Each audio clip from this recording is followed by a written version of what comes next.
welcome back to the Drop the Mitts Hockey Podcast. I'm Mike Sullivan alongside Chris Davis. We got a bunch of stuff to bring to you today. Obviously, the draft started already.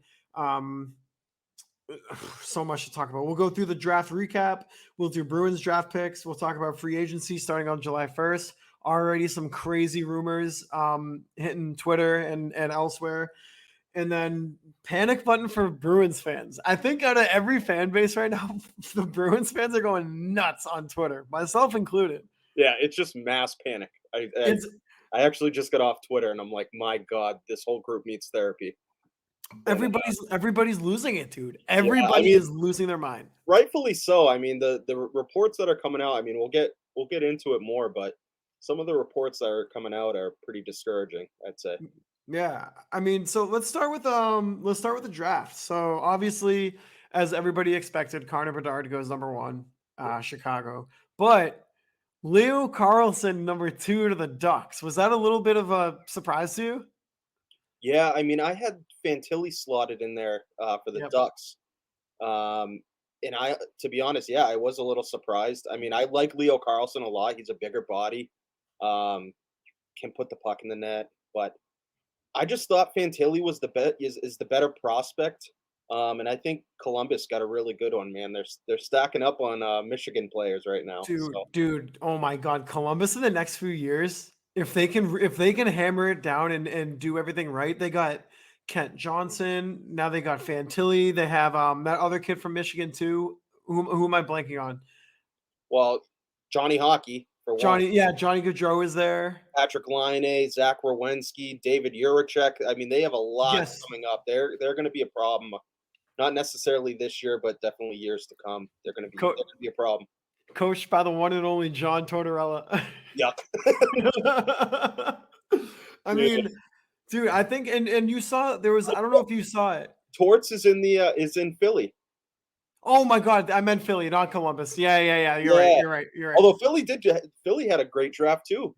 Yes, I was thinking in terms of Michkov. Michkov might have to deal with Torts. You brought that up because what a great fit, I think.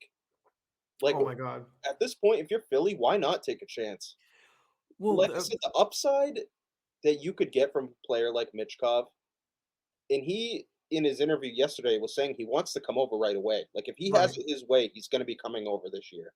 Right. Now, the logistics with that KHL and over there in Russia, I don't know if that's going to work out or what the process looks like. But I mean, if you add a player like Michkov to your lineup, I mean, and they really don't have to rush for him anyways. I mean, after trading Kevin Hayes, Ivan Provorov, it kind of seems like, I mean, definitely they're in a rebuild, so there really shouldn't be in any rush to, get him over here. Yeah. But yeah, love that pick. They also got Oliver Bonk, who I had as one of the top defensemen in this draft, and honestly, I love the pick. Yeah. I saw Brett on Twitter yesterday saying he had saw him, a handful of times play, and that he was a really good defenseman, moved the puck well. So I think he's going to be a really good fit in Philly too. Yeah, I mean, I'm just kind of reading his scouting description right now. This is from Elite Prospects. Michkov, rare triple threat winger. He's a constant threat to find the back of the net. Puck skills are near the top of the draft. Owing to immense creativity, hip pocket handling, dexterous hands, and a never say die attitude. With the attitude too, you could tell with a lot of teams they were wary of him, but it was probably because he was just like, no, like I just straight up like I don't want to play here. So like don't even bother picking me. I mean, honestly, and like we said, we brought it up last week. It was a very similar situation to Jaromir Jagr. Like, yes, he made it clear teams he wasn't going to play for, and it seems like from what they were saying last night, that be Elliot Friedman, that there was an instant connection when he met with Philly with Danny Briere. Yeah. And you got to think that's probably part of with Danny Briere having so much NHL experience. I mean, I can see why it's such a good fit for them. And sitting there at, I believe it was 6. Yes. I think that was a steal. I was a little surprised that Montreal passed on him at 5. Actually, it was 7. It was 7. Sorry, 7. Yeah. and when I saw obviously Will Smith I knew Will Smith wasn't going to get outside the top 4. Yeah. Love that pick for San Jose, and then obviously the next pick, Montreal grabbing David Reinbacher, which man, Yeah. Carey Price, man. I know. And but you know what? I saw him catching so much flack on social media, and it's just he's a human too, man. Right. And I just think about it. If I were to get up in front of all those people and try to pronounce a name like David Reinbacher, Yeah. like I don't know, I felt really bad for him. Like people were roasting him on social media, and I just had that like human I felt for him because you could tell he was Yes. super super embarrassed. Yes, I dude. felt Like you were saying, like secondhand embarrassment. Like yeah, I felt so bad for him. and people are on social media saying, "Oh my God, well, what a terrible look for Reinbacher. He must be pissed." The kid just got drafted in the NHL, man. I to be honest, he probably gives two shits whether Carey Price said his own name. Right, Like right. the fact, he just got drafted in the NHL, and people are. I don't think he gives a shit. Like, Well, not only did he just get drafted into the NHL, he just got drafted by one of the premier teams in the NHL. He just got drafted by the Montreal Canadiens. Like, yeah, pronounce my name right or wrong, I'm gonna be excited either way. yeah. Like, Um, was watching the draft with my dad. We this is like a tradition going on like probably 10 to 15 years now, where we yeah. watch it every year. Big Habs fan, like diehard Habs fan, No and way. yeah, Really? Your dad's a Habs fan? yeah. No shit. We always give each other shit like pretty much every day. It's awesome. And man, they announced Reinbacher's name, and I thought he was gonna have a fucking aneurysm Yeah. because he's like another defenseman, and I'm like, Dad, you got to look at it this way. Like you guys are loaded at defense. Yes. I went down the line of their prospects who haven't even like played yet. Lane Hudson, Yep. Logan Mayu, Yep. Reinbacher, Wi-Fi. They still have Yep. Jordan Harris. Like they are going to be a problem, and it was a solid pick. And instantly, I thought when they were talking about Reinbacher being like at 6'2", being a stay-at-home defenseman, I instantly thought about him pairing up with Lane Hudson as soon Yep. as Hudson leaves BU. That's going to be a problem for the Bruins, especially like, I mean, they're solidifying that decor, and they're building obviously from the back end out, Right. which Right. I think is going to prove to be successful for that team. I mean, even if you look at their lineup right now, they're probably the worst team in the Atlantic. Would you agree with that? Yeah, I'd probably agree. Yeah, I would agree at this point. And even with them being the worst in the Atlantic, their lineup isn't awful. Like they have Suzuki first line center, Caulfield on the wing, Kirby Doc on the wing, Hoffman, Dvorak, Anderson, Brendan Gallagher, Jake Evans, Joel Armia, and now they have Newhook, Monahan, and Gurionov. Like it's not a terrible team. Well, so Newhook being a BC kid, I watched him a couple times, and I think with Newhook, not that he was buried in Colorado, but you're playing on a loaded Colorado team, so I don't think he necessarily got the attention um, that. What's good? Yeah. She filling up your wine. Yeah. But no, 100%, dude. Like Yeah, Newhook and Monahan together, that's not bad. Their third line also, Armia, Gallagher, Evans, not terrible. And Dvorak is very underrated too. yeah, I agree. I love that Newhook trade. A lot of Yes. people were because realistically, were you going to get a player as good as Newhook at the end of that first round? No. Probably not. Right. And Newhook's going to play right away, so I love that trade for them. Uh, Yeah. yeah, I think as far and going back to what you said about them being the worst team in the Atlantic Division is loaded. Right. Right. That Like, was gonna I be mean, my it next point too. doesn't say much. Like they're still not there yet. But the Atlantic Division is loaded. So I mean, Loaded. and it's going to be the Bruins very well could be on the wrong side of things next year or even Yeah. this year. We'll see. Yeah, no, literally. I mean, you look at the teams that missed out, this season. You look at a team like Buffalo. Buffalo's only getting better. You look at a team like Ottawa. Ottawa's only getting better. Florida is probably going to have a better regular season this upcoming season than they did last year. You got Tampa. Tampa's still good. Yeah, And then us, like the Bruins, like who knows? I mean, the Bruins are just kind of up for. I mean, Yeah. it's anyone's guess. So before we get into the Bruins debacle, I'll call it. Yeah, it's a perfect word. Um, Buffalo, man, I think they might have gotten the steal of the draft, drafting Zach Benson at Yep. 13. Yep. And I thought that was falling for him. Hmm. There were a couple players that, once he slid past 8 at Washington, and then I Yes. saw Nate Danielson going to Detroit. I was like, oh no, like he very well could fall. And then you saw St. Louis go after Dvorsky. They snagged him. St. Louis grabbed Dvorsky. Yep. Vancouver snagged Willander, who's a big defenseman. Um, Arizona grabbed Daniil Boot Yeah. forward. Um, and then obviously I think Buffalo hit the jackpot. Yeah. You know what's He's weird, and so good. I know you know a little bit more about these prospects than I do, but I hadn't heard too much about Simishev before Arizona took him. I'm pretty sure they took him at what, 4 or 5? Well, so he was 6. 6.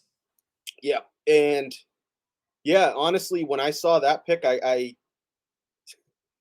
to my own fault, I just go, "Yep, typical Arizona." Like, Right.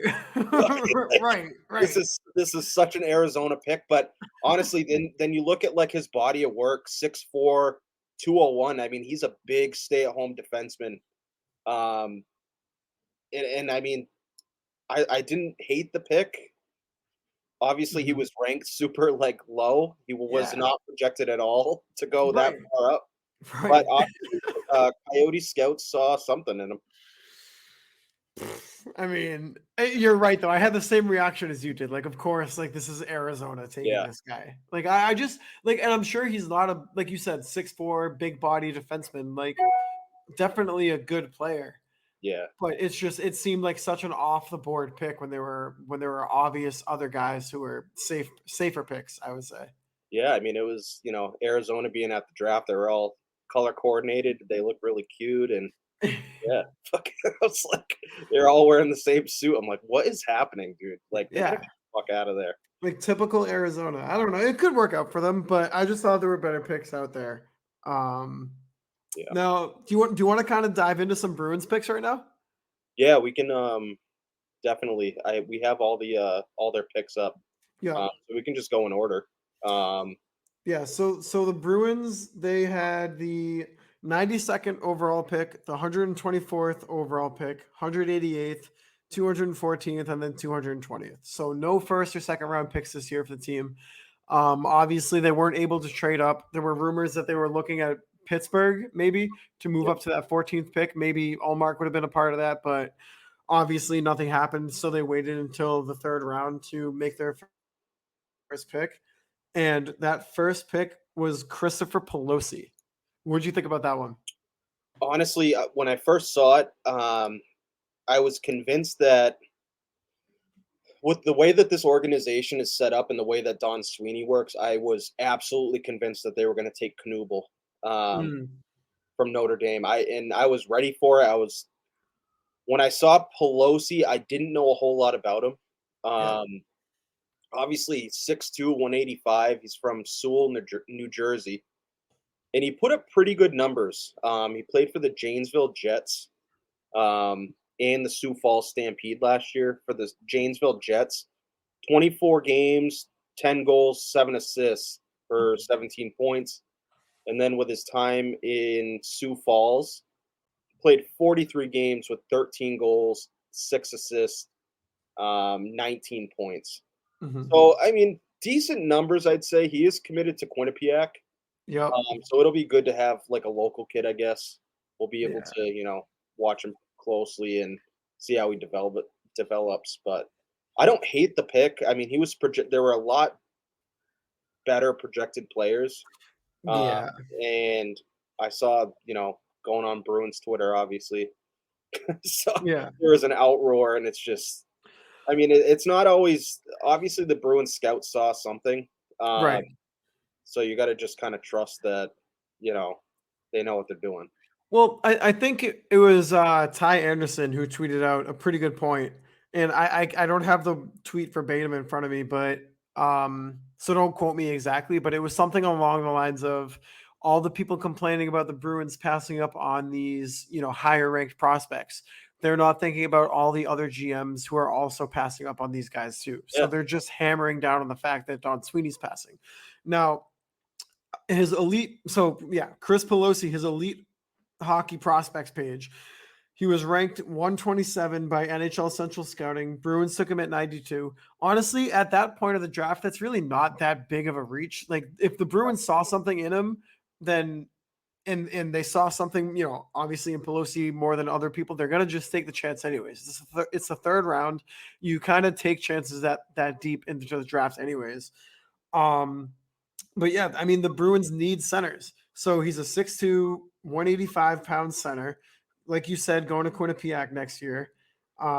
His scouting report says that he's a nightmare around the net, combining shooting skill, hand-eye coordination, and overwhelming physicality. He wins body positioning to free his stick for chances as defenders desperately reach in.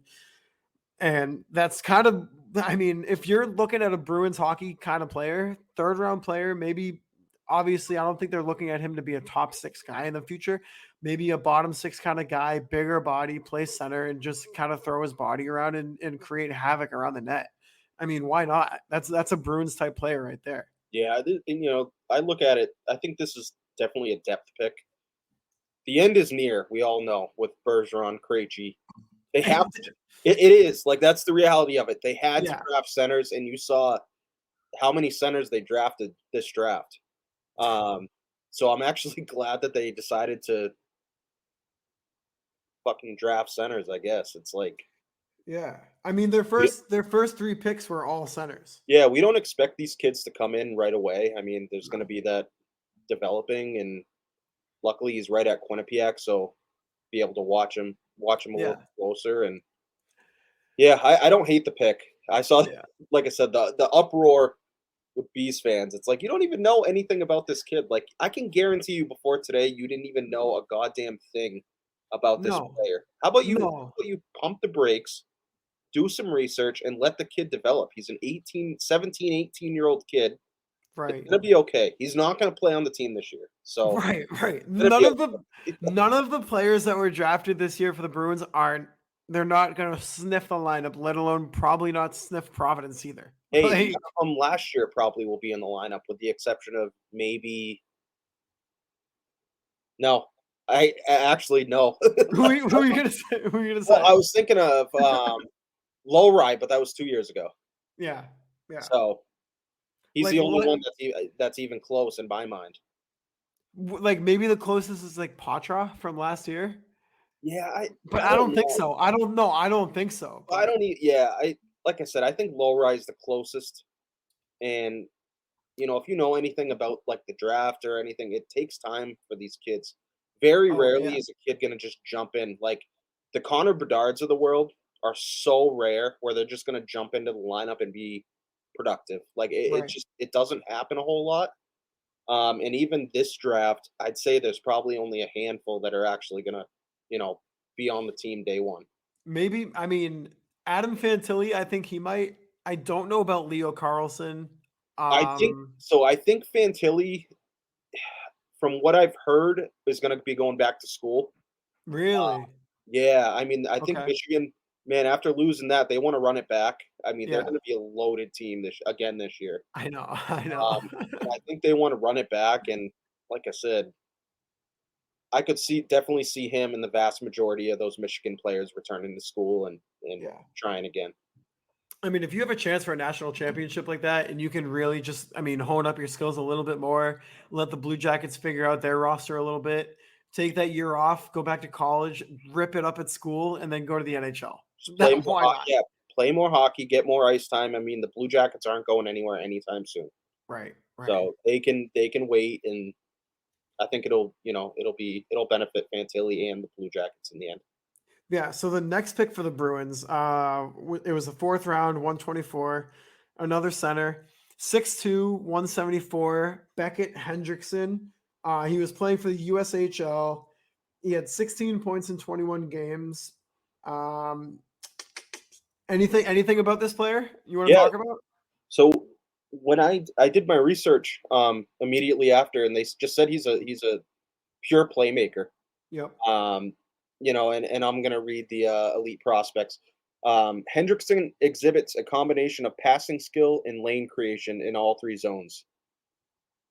He hooks pucks around sticks, slips them under, and sauces them over sticks with no windup, even off the backhand. But he doesn't just take open lanes; he creates them with multiple layers of deception. He slows down and angles away from his eventual target, baiting the defender. So I mean, like from what I'm reading, he's just a pure playmaker. Mhm. Statistics in the U.S. National Development: 52 games, 13 goals, 21 assists for 34 points, and 20 penalty minutes, and he was a plus 12 during that season. Um, Committed to University of Minnesota, so I mean he's going to be playing high level hockey. Yeah. Obviously Minnesota's a freaking wagon, so I mean Yeah. we're gonna get to see a lot of him. So I'm That excited. I love that pick honestly, and I was actually surprised that he didn't go where Pelosi went because he could have yes. easily where he was rated. I think that was a great value pick for the Bruins. Yeah, no, I think so too. And like you said, I was surprised that he fell that deep. But if you're so this is kind of a good year to really start to follow college hockey if you're a Bruins fan and you maybe in the past haven't really followed college hockey that much, but with the draft picks that this team has right now, I mean, there's a lot of guys going back to school. Like we said, obviously with the first pick, Pelosi, he's going back to Quinnipiac. Like you just said, this Hendrickson, he's going back to Minnesota, correct? Correct. Yep. And then this next guy that the Bruins took as well, Ryan Walsh, um, another center, 181 pounds, 6'1". He was taken 188 overall, and he is going to play at Cornell this season.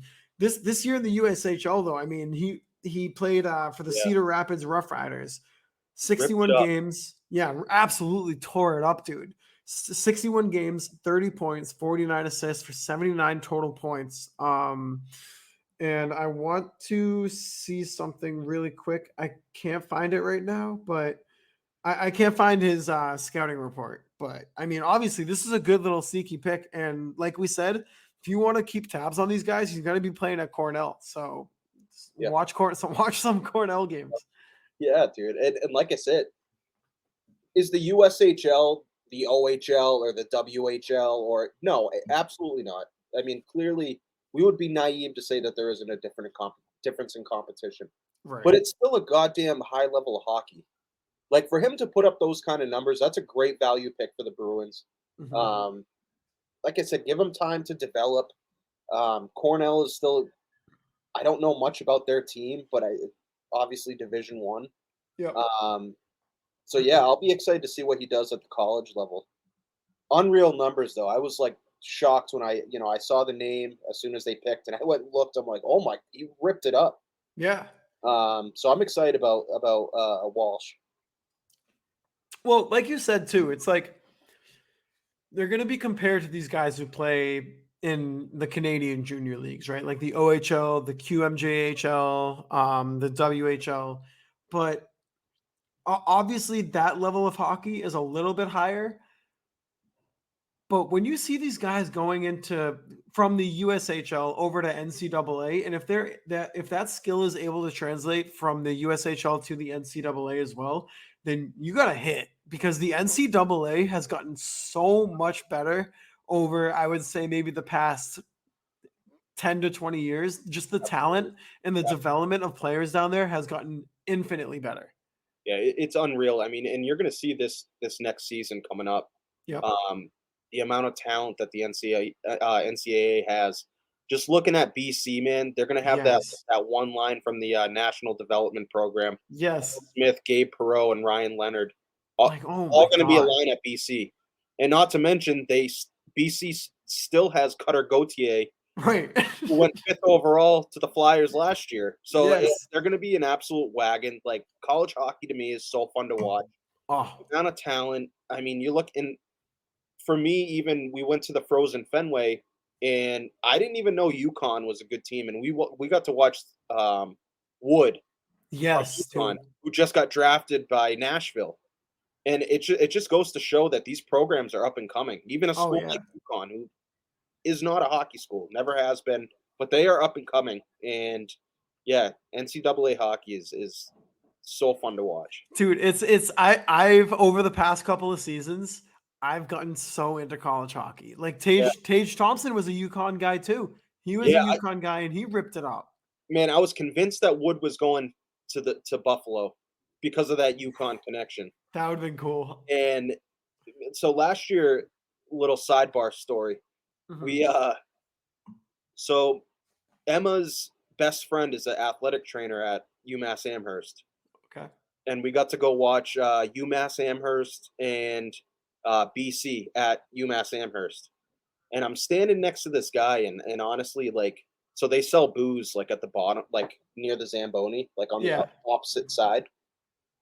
And so I'm just sitting here like gassing beers with this random dude, like talking college hockey. Have no freaking clue who this guy is, but he knows his shit. Like he's just sounds like a regular hockey fan. I thought he, whatever. We probably had like 4 beers each by the time like the second period. Yeah. Yeah. Dude walks away, and I walk back to the group I was with, and Emma's best friend goes, "Do you know who you were just talking to?" I go, "No, not a clue." That was Cale Makar's dad, Yeah. That's because nuts. he was there watching Taylor Makar, who is obviously at UMass right now playing. Yeah. He's a forward at UMass. So I was like, "No fucking way." I'm glad you didn't say anything, because I would have definitely hit the panic button and Yeah. like, You should just absolutely shit your pants yeah, like, oh shit. would have said some dumb shit like, yeah, man, it's just crazy. Just the environment, like the student sections, like just electric atmosphere. And Oh my God. honestly, I can't recommend college games enough. If you have the opportunity to go catch a college game, these kids are so passionate about the game, and Yep. it's such good hockey. Yeah. It's phenomenal hockey. Well, not only are like the college kids passionate about the game, right? Because it's all just competitive. They just want to win for each other. Like it's very obvious because in I so for me personally, like I do not like the NBA. That's just a me thing, whatever. Yeah, But I love college basketball because you can tell with those kids, they literally care. All they want to do is win for their team, win for their school, win for each other. And you can tell the passion, you feel it. And it's the same with college hockey. And like they don't care about where they're going to get drafted. They don't care about, what their future in hockey is. All they want to do is win right now. And they want to play for whatever school they're representing and the teammates that are on their team with them. Like right now I'm reading it's a book by Mike Eruzione and it's Making of a Miracle, and it's all about him and how he grew up in Winthrop, Massachusetts, how he ended up playing for BU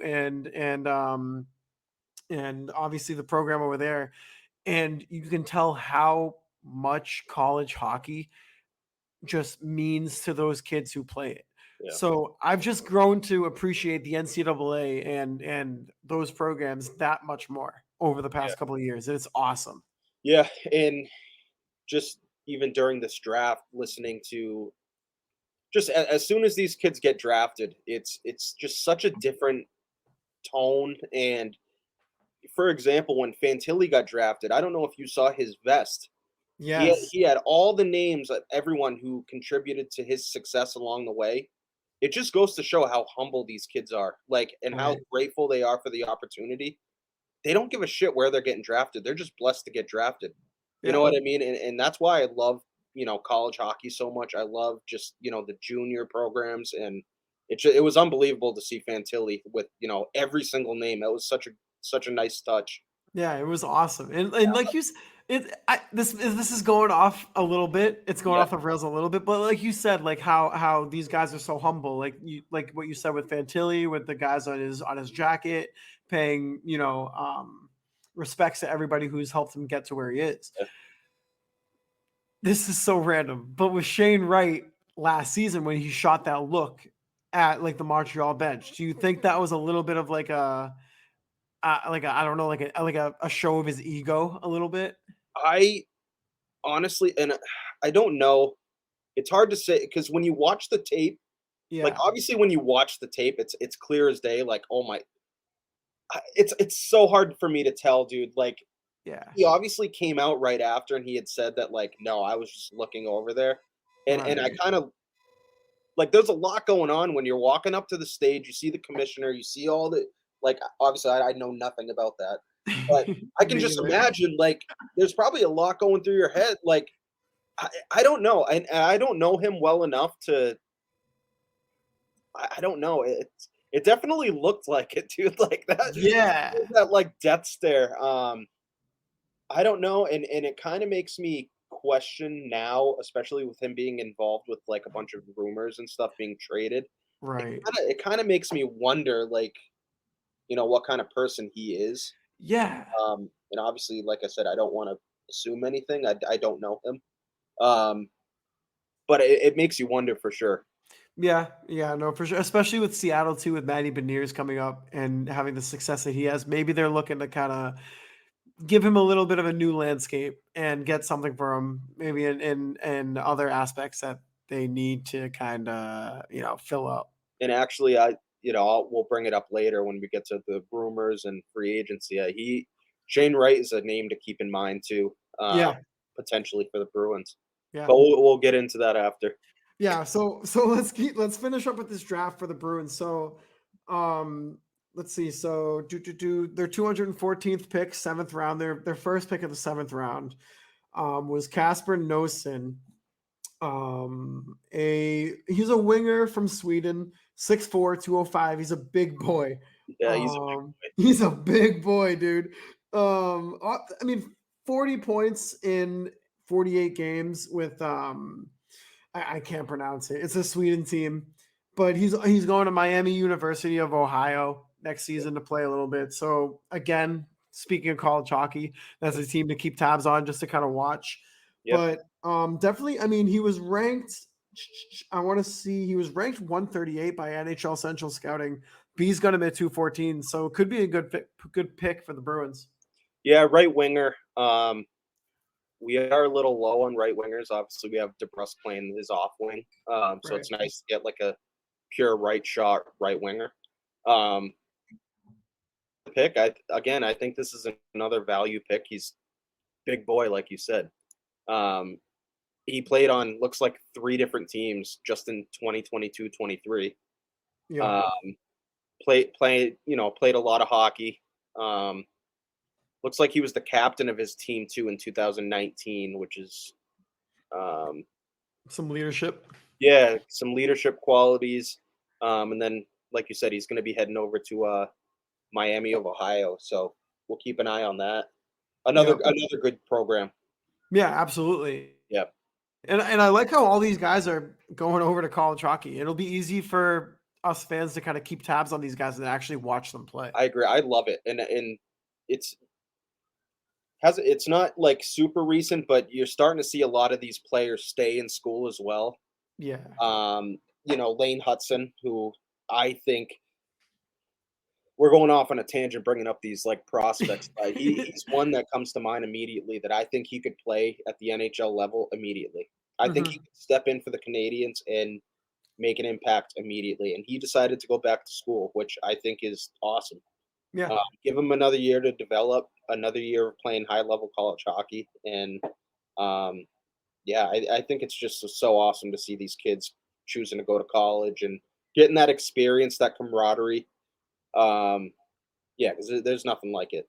Right. I mean, it's ultimately it's up to these kids anyways. If they're in school and they want to finish school, let them finish school. Like if they're not ready for the NHL, would you rather have them, you know, go stew in the AHL for a little bit, or Yeah, would you rather have them go back to college rip it up, have a great time, and keep that morale up where they're like, all Yeah, right, like I'm still nasty, like I'm ready to go. yeah, and the other name I was trying to think, Cutter Gauthier too, going back to Yes. BC. Yep. Give him a chance to maybe compete for a national championship. Philly is absolute dog shit right now. So, I mean, for him to like, It is. It's what, true. what, I It's mean, true. what is he gonna go there and friggin' like? It's just gonna be I don't. Let him go back to school. Let him play. Let him be with his friends. Let him play Right. high level college hockey. He's gonna rip it up again with those three kids going there.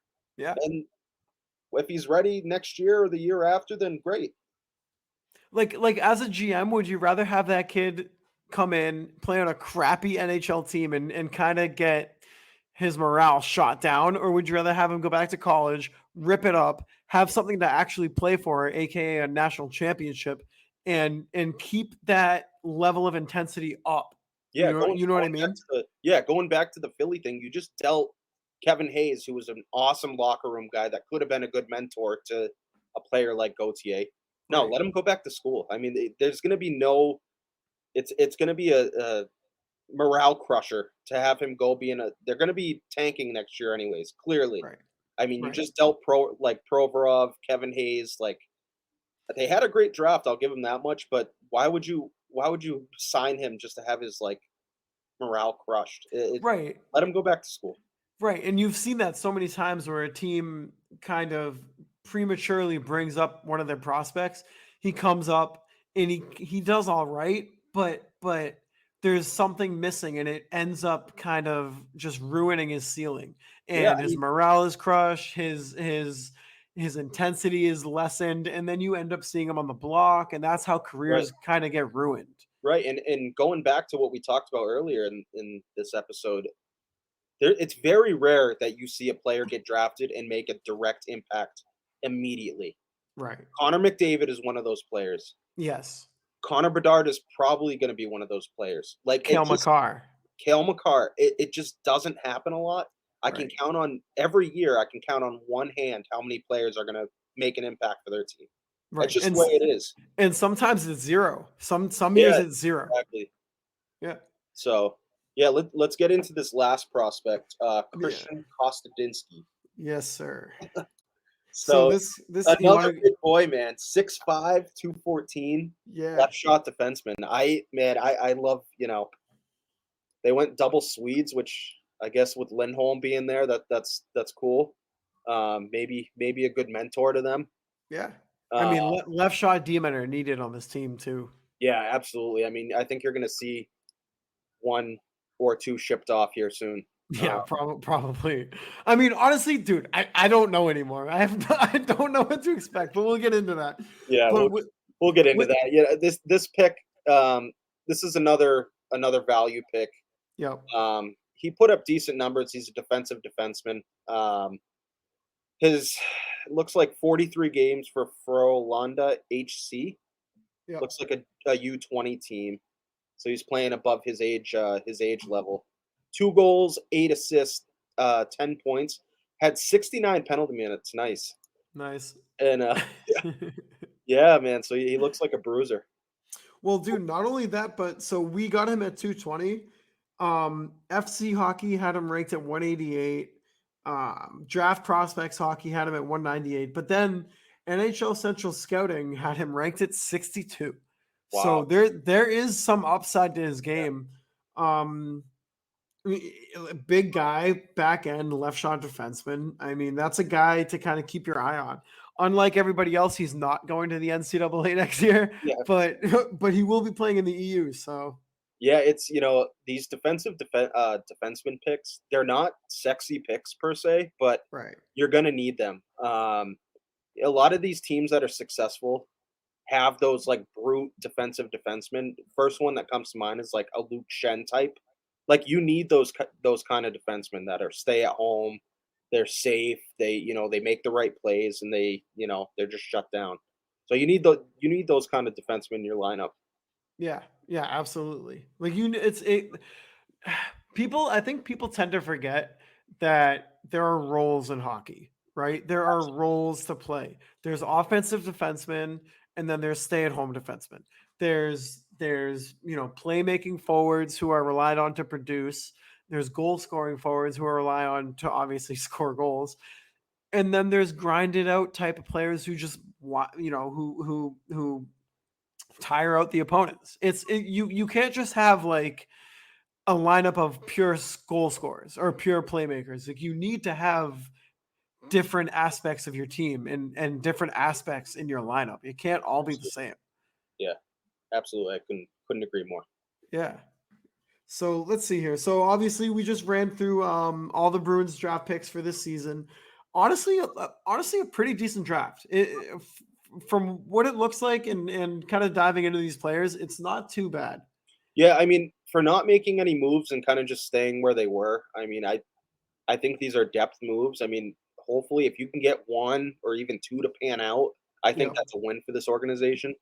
Yeah, they're value picks, and after reading about all of them, I'm a fan.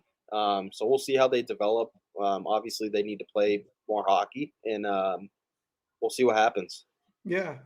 So obviously, on Saturday, the NHL free agency opens. So there's July 1st. I think it's noon, right? At noon. Correct. It all opens up. Yeah. So there's going to be some names that get shipped around.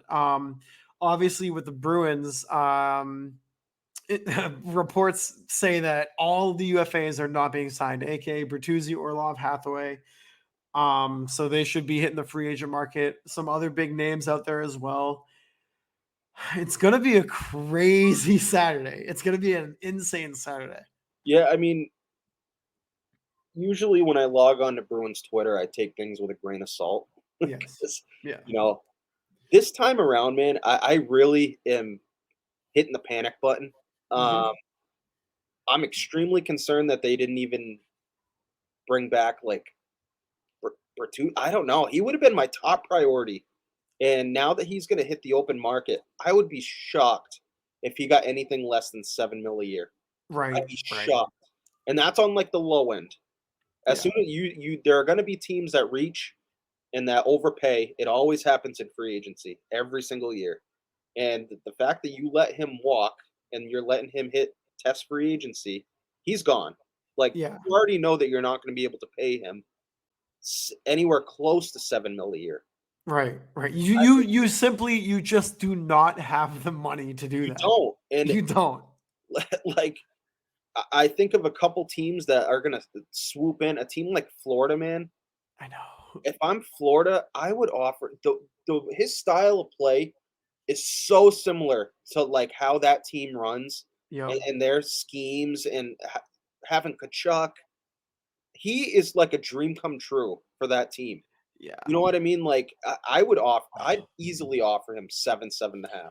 Can you imagine, just as a Bruins fan, the way that the season ended at the hands of Florida, and then your number one priority, or so you thought was your number one priority heading into the offseason, goes to the exact same team that crushed your hearts? I would die. Bruins Twitter would explode. Like, yes. I was, I kind of accepted the fact that Orlov wasn't coming back. I knew that. And I think everyone knew that when the trade was made. Like, I at least knew, like, okay, there is a pretty good chance this dude is here just for this cup run, and then he's gonna go probably back to Washington, if I had to guess. Yes. But at least Bertuzzi, like, I just can't sit here and understand why. I'll be curious to see what happens and what the rationale was for not extending him, before July 1st. Yeah. Whether it was the years they didn't agree on, the annual value, like I don't know. I'd be curious to see what the disconnect was between them. But I mean, for a team that's looks like they're going into a rebuild, he would have been my top priority. Yes. So like, 100%. What happens if you lose Bertuzzi, then Bergeron and Krejci decide that they're not coming back? Like, what are you doing? You're fucked. You're gunning. That's what you are. Pick next year is what competing in that Atlantic division. You are gunning for a top 5 pick next year. Right. If you were in another division, if you were in the Metro, you might be able to sneak in. But you're talking about a division with Tampa, Florida, Eventually. Buffalo, But fucking but you know what's crazy is this news of Lucic coming back got right. got all these Bruins fans all riled up and pumped up but like missed the small detail of like, oh yeah, but by the way, we're not bringing back any of our we're not bringing back any of our trade deadline acquisitions. And Right, exactly, dude. I And like it's I said, like, I can live with Orlov not coming back. I kind of knew this Bertuzzi one. If they let him walk, I think it's going to be a huge mistake for this organization. well, also with the fact that they traded Taylor Hall. So with the like when I think initially when Taylor Hall was traded and that news broke, the initial reaction was like, "Oh, okay, sick. That means that they're a shoe-in to re-sign Bertuzzi." Right. And then all of a sudden it's like, "No, they're still not planning on doing that." It's like, Yeah, and what is the game plan? I get they have to free up cap space, right? They have Right. so many roster spots that they have to fill. I mean, they're losing a lot. So they're gonna have to sign depth players at low low money. Yeah. But like again, man, like so you're trading all these assets to what? Bring in subpar like roster players at low contracts. A Yeah. Lucic for 900,000, I just can't understand the organization, and I think them going all in, I had no problem with that. They had to do it. For Yeah. One of Berkey's last year's Krejci, tail end of his career, they had to do it. And Yeah. I think Sweeney made the right move doing all this, but you're now seeing the second and third order effects on what going all in does if it doesn't pan Yes. out. I Yes. mean, you are in deep dog shit. Yes, like what Don Sweeney did at the trade deadline is what everybody was asking for him to do. Yep, But absolutely. what everybody doesn't want to deal with is the repercussions of doing that, which is what we're seeing right now. And Joe Haggerty earlier today, he tweeted out the Bruins GM Don Sweeney makes it pretty clear he doesn't expect to sign Bertuzzi, Orlov, or Hathaway ahead of July 1 unless the Bruins execute another salary cap saving trade. Says they have enough to sign RFAs Trent Frederick and Jeremy Swayman and add some bargain type free agents. So those bargain type free agents, I mean, Twitter kind of let everybody know Lucic is coming back. What the money is, we don't know for sure yet, but I think it's pretty set in stone that he's coming back.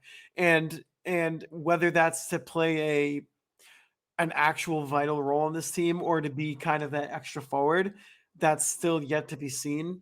Um, but having Trent Frederick and Swayman back is it's okay in my mind. I think it's good you can keep Frederick and Swayman for sure. But I don't know, man. I don't know. So let me ask you this: with rumors coming up today about Swayman potentially being involved in a deal to Winnipeg and bringing in Mark Scheifele, how do you feel about that? I When I first saw it, man, I don't know. I think it adds that I don't know what direction this team is going because you bring again now. So now you're bringing in a player like Mark Scheifele, who is he's very very good center, a good leader. So are we now competing for like what are we doing here? I don't understand because if we were competing, why would you not have re-signed Tyler Bertuzzi to begin with? Right. So I I think just that aspect of like having no idea what direction they're going in. I don't want to trade Swayman. dude, I don't either. I don't. It's just again, he's younger. It's going to be cheaper money than Allmark, I think, Yep. and I think he was more reliable last year. Like yeah, like Ken Allmark? come playoff time. Well, Allmark lost me in the playoffs, man. Like Fair. injury aside, like he lost me. He became expendable at that point. After the first series, he became expendable in my mind. It's just He like started off as an untouchable piece to this core group. That performance, injury or not, I get injuries are a part of the game, but he became, in my mind, he became expendable at that point. yeah, it's so weird because you're right because I don't have a good sense of what direction this team is going in. Like if you're gonna sign Lucic, okay, why? I don't necessarily It seems like understand pure why. nostalgia at this point. Right. Like, and It's like, again, what for what?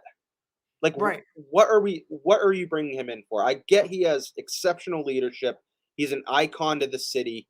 He's an absolute legend to this team 12 years ago. Right. He's not the same kind of Like, player at the all. game has evolved. The game is much quicker. You saw that with Florida, how fast and how physical they are. I get the physical aspect of Lucic's game, but the game is a lot faster now than it was in 2011. And you Yes. see Yeah. that when his time in Calgary, dude. He's lost a step, and then that comes with with age, and I And the can't. way that he plays too, just his style of play, like Yeah, and your body's gonna break down. yeah, I don't know. Going back to it, I don't know what direction they're taking, and the fact that they haven't made any. And I get they're not going to dump cap that easy because a lot of the when I go on Twitter and everything, well, why don't we just dump Forbert? Well, why don't we just dump Mike Riley? A team has to want them. Like, you can't Right. just a team has to want those players. And, no offense, but, what value does for that amount of money, what value does Mike Riley bring you? He doesn't. Right. That's the short answer in my mind. That's my opinion. Everyone's entitled to their opinion, but I just can't see a team throwing themselves at the Bruins being like, "I need Mike Riley on my team." Or I Nobody. need Derek Forbort. I think Derek Forbort's a solid third pair, but with the cap only going up 3 mil, and most teams are in a cap crunch, I'm not bringing in a player like Derek Forbort for I'm just not for that kind of Right. money. I honestly think Mike Riley might be in your top 6 next season for the Bruins. I He think might he have might be in your he top might 6. have to be, dude. Right. Like again, it's so hard to speculate what direction. I think come Saturday, um, as we start seeing players get signed and we see players go to other I think we'll get a better idea. But right now, I mean, the draft was really quiet, no deals. I was convinced there was going to be at least one of the goalies traded. Yes, I thought so too. I was convinced, and once I saw the report of potentially Swayman to Winnipeg, I was like, okay, it makes sense for both teams. Like, Winnipeg's obviously going into a rebuild. Yep, they're losing They're losing Hellebuck. Hellebuyck. It Yep. makes sense. And then for us, we need a number one center. So, but when it didn't happen, I can understand the frustration of Bruins fans for sure. I don't think that the front office wants to lose Swayman. I don't think they want. I think if they had to choose between the two, I think they would rather lose Allmark and then sign Swayman. I But agree. now that nothing has happened, I think more right now than I had thought in the beginning of this in the off season. I think they might roll Allmark and Swayman again, and sign Frederick and Swayman, and then sign a bunch of cheap veterans and just hope for the best. I think Yeah, that's their game plan, yeah, honestly. and I think I agree with you. I think all Swayman is the priority to them. Like, he's Yes. younger, he's going to be cheaper money, and with the cap pretty much staying. I mean, it only went up what 1 million. Yep. I mean, who wants to bring in injury concerns for Allmark? I mean, we still don't even know what was injured. I don't think we've Right. gotten exact confirmation. Like, what teams are going to take a risk on? Yes, he had a Vezina winning season. He had a great year. But if I'm another team's GM, I would definitely have concerns, especially if I'm going to be paying him that kind of money. Is he So reliable? Is he I would rather Swayman. yeah, with Swayman being an RFA, what would you give him as a contract? I could see. So I've seen all different numbers from. Hmm. If I had to guess, I would see him getting something between 4 and 5 mil a year. Really? I think 4 is the number. Um, I'd be shocked if he got less than that. If they can get him on less than 4 mil a year for say 4 years plus, I think Mhm. that's a steal. That's a steal of a deal for a number one goalie on most teams. I'm thinking almost they offer him a bridge deal. right? Like maybe 2 years, Do you think 3 mil. do you think he'd want a bridge deal though? Like, what does he need a bridge deal for? I don't know, dude. Because I don't know. I in don't know. Swayman's mind, if they were to go, if and obviously I'm not trying to put words in his mouth, but like if I'm Swayman and they come to me and say like a prove it bridge deal, what do I have to? What is there to prove? What didn't I just prove to you last year? True. What is it that you're wanting me to prove to you last year? Maybe just playing devil's advocate, maybe more starts, maybe put up like 50 to 60 starts. But then Let but me then say if you have this. So, Allmark, then no. but so say Allmark goes on another tear again Right. and he starts ripping it up and Swayman isn't getting as many starts. He's not getting those 50, 60 starts. Right, exactly. What's the bridge deal for? Exactly. They're in such a Yeah, it's such a they're in such a weird spot, dude. It makes no because they're sense. not in a rebuild. It Right. doesn't seem like they're in a retool. Right. Like I don't know, and I know it's probably Sweeney is probably staying put for a reason for now. Yes. Kind Yes. of just seeing what because day one of free agency, man, there are some lucrative deals that like you're going, this Yes. guy got this much, and I can understand why he's probably being patient with it.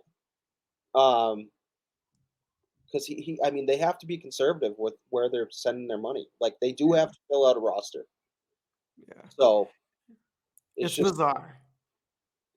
Because yeah, you're like if you're looking at the Bruins, as a front, like they just came off a 65 win season. Your number one and number two centers are both on the verge of retirement, and you don't know what their choice is yet. Um, you just signed David Pastrnak to 8 years, 11.5 mil. You got Jake DeBrusk, you got Brad Marchand at 6 mil. He's getting up there too. And outside of that, I mean, obviously on the back end, you got McAvoy and Lindholm, and then goaltending is also kind of a question mark too. It's like I don't, I honestly don't know if Don Sweeney even knows what the direction of this team is right now. Honestly, to look at it from this perspective, they're not in a terrible spot. And they're the not reason why I say that, they have a top 5 to 10 player in the league Pasta locked up. They have a top 5 to 10 defensemen locked up in McAvoy and Lindholm. I think they're in a good spot. I mean, they just have to make some small and I think the cap not going up really fucked them over hmm and fucked a lot of teams over. I mean, you saw a lot of deals today where good, solid players were given up for future considerations, aka a friggin' bag of pucks. right. So to be at to like fit the cap and like Yamamoto got traded, like he's a top 6 forward and he got dealt for nothing just because Edmonton is in cap trouble too. And Costin too. Costin's Yeah, no joke either. Josh Bailey, same thing. Yes. Josh Bailey got dealt to Chicago and he eventually got bought out, so he's going to be an unrestricted free agent. Right. But yeah, you see these teams that are really affected by this cap situation. I don't know. I don't know what to think of it.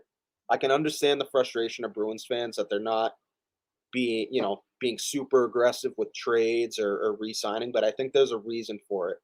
And I think they want to be conservative with where they're putting their money and they have to be. I mean, they still have other roster spots that they have to fill an entire roster. Right. So Now thinking about that though, so obviously, I mean, it goes without saying, but the Bruins next season are going to have to, integrate youth into their lineup. Guys like Jacob Lauko, um, guys maybe like McLaughlin, Merkulov, Beecher, maybe. Who are some guys who are like who you're looking at to really, really step into the lineup next year? in my mind, they should be doing this anyways. Right. If they were even if they weren't in this situation that they're in now, I think that they have to incorporate these young guys. They have no other choice. Right. Like you're going to be losing a lot of these players. Like Marchand's getting up there. Bergie, Krejci, some players that I would love to see. I would love to see Lauko in the lineup every night, Me too. every single night. Whether he's playing on a third line with like Coyle or even having Freddie center, I would love to see Lauko in the lineup every night. He Yeah. brought an energy to that team. I mean, whether it's on the forecheck.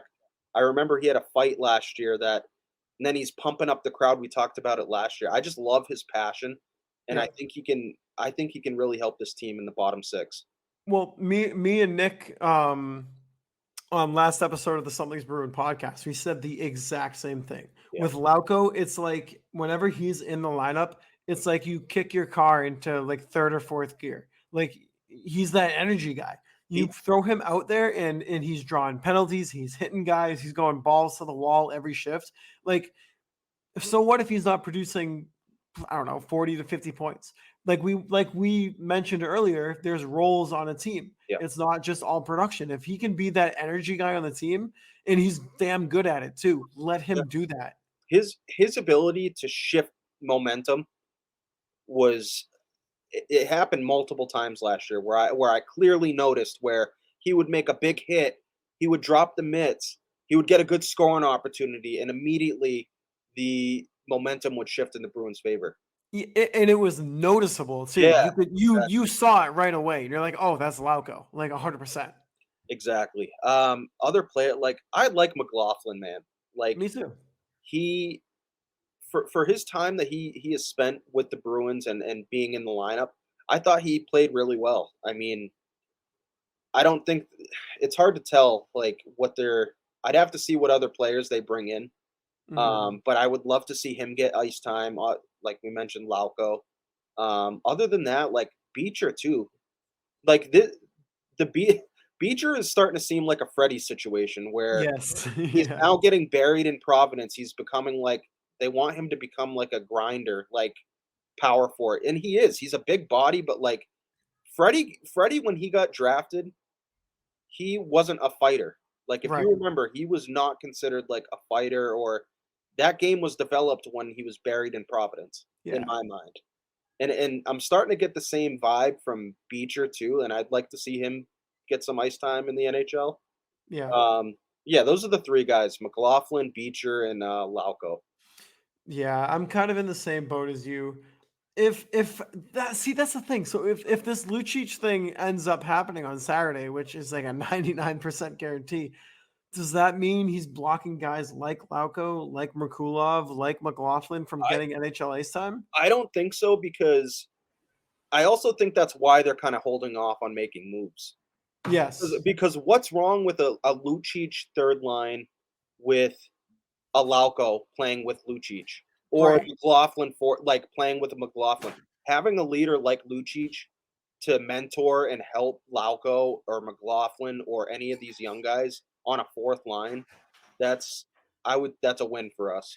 Yes, like see, and this is why I'm not as against a Lucic signing as a lot of other people are, because you know he's not going to be playing a top six role. If he is, then you legitimately have a red alert problem.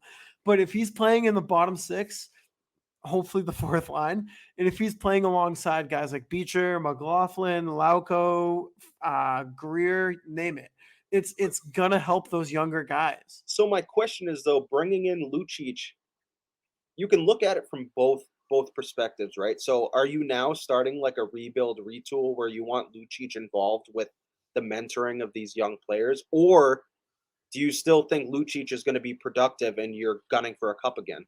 Like which direction are you? That we have to see what other moves they decide to make because it could go either way. It could. It's so weird because I think they're still in a state of contention. I don't think they're going to be a number one seed. I don't think they're going to be even second in the division. Maybe if they're lucky, they could be third. But you look at these teams: Florida, Tampa. I'm gonna keep saying Buffalo because I think Buffalo is nasty. Toronto. Oh yeah, Toronto. That's who I kept forgetting. Toronto. So, You're you're so you're you're directly competing with these teams. Like you have to find a way to keep up with them. you think they compete with these teams with a 1 and 2 C of Zaka and Coyle? No, no, no, no, no, no, no, No. no, So no. No, like you're I, Ottawa. If that's the case, you're Ottawa. I dude, even Ottawa is might be like Right. right now on paper, I'm taking with Bergeron not being re-signed, Krejci not being re-signed. on paper, it's obvious Ottawa's a better team right now. Yes. Right now. Yes. I mean, obviously, I hope like Bertuzzi. I hope they make some moves, but they might be the worst team in this division right now. I mean, it's early free agency hasn't even begun, but on paper, like it's Yeah. rough. No, you're not wrong. It does not look good right now. But at the same time, I do trust in the youth that we have. I do trust in Don Sweeney to make some of the right moves. I But I fully trust Sweeney, honestly, yes, and I think he has given us no reason to not believe in him. right, He right. put that team last year in a perfect position to win and to gun for a Stanley Cup. Yep. And I think he is the last person to blame for the shit show of a playoff run that they had. If it wasn't for the Mitchell Miller signing, he would have won GM of the year. I was actually just gonna kind of get into that. Seeing seeing that he didn't win GM of the year, that was the first thing that popped into my mind, dude. Like Yep. I saw a tweet from our boy Brett said the same thing. Like, did he really not just win GM of the year? Yeah. How what other I would be curious, and honestly, I'll probably go on Twitter after and try to get some insight from other people what they think. Yeah. What you just they just had the greatest season in NHL history. What other Ever. reason besides the Mitchell Miller signing would there be for him not to win GM of the year? There's I think nothing in my mind. no, I think that was literally the reason why he And didn't it's win. solely based on regular season performance, Right. right? Playoffs are not taken into account at that point. Correct. How can you sit there and tell me that is it Jim Nill? Jim Nill Yeah, I in don't wanna get his name Dallas. wrong. How can you sit there and say that he was a better GM than Don Sweeney? Chris, I don't even know anything that I he did. I don't even yeah, know. honestly, he probably saw that he won, he was like, "Really?" Yeah, I don't even have a speech prepared. I don't know what I'm gonna say. Like, I just yeah, I think that's the only rationale, the Mitchell Yes. Miller signing, and I don't think Bettman is gonna do anything or he doesn't wanna be put in a shitty spot, especially for the NHL, where I think if Sweeney were to win GM of the year, I think that definitely would have gotten brought back up. Yeah. Yeah, I Not think that so it too. should be buried at all or but it is something that happened. Right. That's just the reality of it. That's the thing too. Us saying that that's the only reason he didn't win the GM of the Year award doesn't mean that we're saying it was stupid. We're saying Yeah, that we're saying that's the main reason, and it was it was terrible decision by yes. the And yeah, ownership group to even do that. let me clarify. Yeah, I actually am happy that he did not win GM of the year. really I think when I now think about Miller, what happened and how many people fair. like Yeah, I think that's it's fair. bigger than hockey. You know what I mean? Like Yeah, yes, this is it's it's an honor it would have been an honor for Sweeney, but some things are bigger than awards and bigger yes. than like what he did. There was just no why. Like you There's knew no what was reason. happening. You knew the baggage that this kid came with. You knew the outroar that was going to happen when you signed this kid. This kid is You never going to play in the NHL. and you also went against your own leadership, You exactly. You went and that against your told you own no. leadership and Right. you decided anyways. And you know what? I mean, it's a part. That's a part of being a general manager. Yes. When you sit there and say general manager of the year, there are these decisions that have to be made, and he made the wrong one in this. And I don't Yeah. know. I don't hate that he didn't win it because I think it's fair. And Yeah. I don't disagree with it. Yeah. You know what? Congrats, Jim Nill. Yeah, congratulations, Jimmy.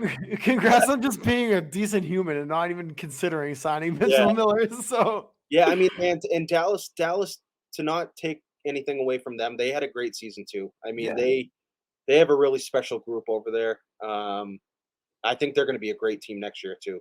I yeah, mean, they got a great young group. Rupe Hintz, Robertson, Ottinger's a friggin' stud too. BU yep, kid. They're a good team. So not to take anything away from them, but I thought it was just worthy to bring up the the decision. Yeah, no, absolutely. And honestly, it makes sense. Once that happened, I think it was a nail in the coffin for Sweeney. He wasn't going to win that award. Like you just don't do something like that. It Yeah, goes against everything that the organization, the players, the league itself, everything that they stand for. The kid wasn't even eligible to play in the NHL. yeah, So like what are you doing? Like yeah, why even think about it? to reiterate, some things are bigger than hockey. You know what I Yeah. mean? Like, and this is just one of those moral decisions that just why? What was the need for it? This kid wasn't even eligible to play, like you said. Um, just no need for it, and Yeah. I think that that's what ultimately cost him that award, and rightfully so. Yeah, rightfully so. You're right. But hey, man, with that being said, I think we covered the draft, we covered Bruins draft picks, we covered some free agency. The free agency, July 1st is coming up this Saturday. A lot of moves are going to be made, right? Noon on Saturday, and then had a little bees talk at the end there too. So yeah, man, I Yeah, think this is a good show. You got anything else? I'm excited for next week. Hopefully, there's a ton of moves that we Yes. will be able to go through. Hopefully, the bees make something happen, man, and all Bruins Twitter can get off their Yeah. you know, get off their Hopefully, anxiety. Yeah, dude, hopefully at least by that time, hopefully everybody at least has a direction that we can all yeah, understand and where the team is honestly, going. if I had to guess, I think we'll have a better idea next week of what direction this team's going to be going in. Yeah. Yeah, hopefully it's the right one. So Yeah, yeah, man. So we'll see. But anyways, as always, this was the second episode of the Drop the Mitts Hockey Podcast, brought to you in partnership with the Black and Gold Productions LLC. You can follow them on Twitter at BNG Productions. You can follow Chris on Twitter at Chris J Davis 11, and you can follow myself on Twitter at _ Mike Sullivan. So yeah, next week we'll have a lot of stuff to talk about, and hopefully, at least in the Bruins aspect, there's a little bit of direction. yeah, So all right, man. Yeah, enjoy the rest of your vacation. thanks. Yeah, you're getting a nice tan going. I know, dude. I'm Yeah, starting man. to burn up a little bit. Maybe time to give the liver a little break, and I know. yeah, we'll see you Thursday, bud. Yeah, mixing a water. See you, man. All right, see you, bud.